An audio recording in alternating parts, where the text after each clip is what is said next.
Hi, welcome back to Everyday Behavior. My name is Mary Ann Shepard, and today we're talking about how to reduce the motivation to engage in school truancy, school refusal, or chronic absenteeism. So one of the things that we want to look at is if a child is chronically refusing to go to school or chronically truant, what is it that they're doing at home during the day? Because we want to make sure that we limit their motivation to stay at home. So if they're staying at home, talking on their cell phone all day, playing video games or on social media, or even if they're just sleeping in until 10, 11, 12, 1 o'clock in the afternoon, what is it that they're doing? We want to remove access to that preferred item or activity at home. And we want to make sure that we flip the script and now make it that you only earn these very highly preferred activities for attending school, for completing your assignments, for attending the whole day, or just making it to school on time. And so we really want to look at how can we look at what behaviors they're engaging in at home. That's probably their preferences. That's what they enjoy doing. And how can we allow that to then be used as their reinforcer? The next thing we want to do is if a student is staying at home, how can we ensure that the work demands in the home environment replicate or look very similar to the work demands in the school environment?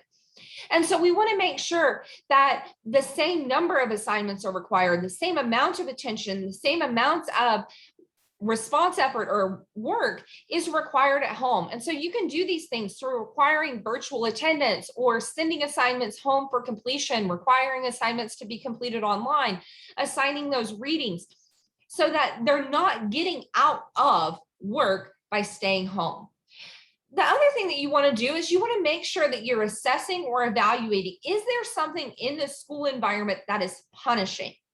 And so that could be something like bullying. It could be social skill deficits, and they're having a hard time navigating that social environment, or it could be a learning disability. And so this is where we kind of talk about those additional referrals and what additional referrals are needed. But how can we assess for bullying? And if a student is experiencing something like bullying, how can we address that, reduce the aversiveness, give them some skills, some strategies, and resolve the problem so that now school is less aversive? Or if they are having some learning disabilities or some learning delays, even just difficulty acquiring this particular lesson, how can we provide some additional support, whether that's through an IEP or a 504 plan, or even just looking at some tutoring or some additional after school support to address those learning concerns that they may be having.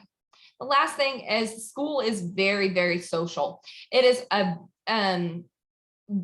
there's a lot of social demands during the day, whether that's in the hallway or in the classroom or at recess or in lunch. And so those social situations, if the child has social skill deficits and doesn't understand the social norms and the social interactions and how to at least survive in those social environments, we may want to work on providing some social skill instruction and some direct instruction on how to behave and how to survive through those situations and settings, which also in turn reduces the likelihood of bullying. So these are some strategies that you can look at to reduce the motivation for school refusal. We encourage you to look at the other resources that we've talked about during this season, during this series, and also to look at our other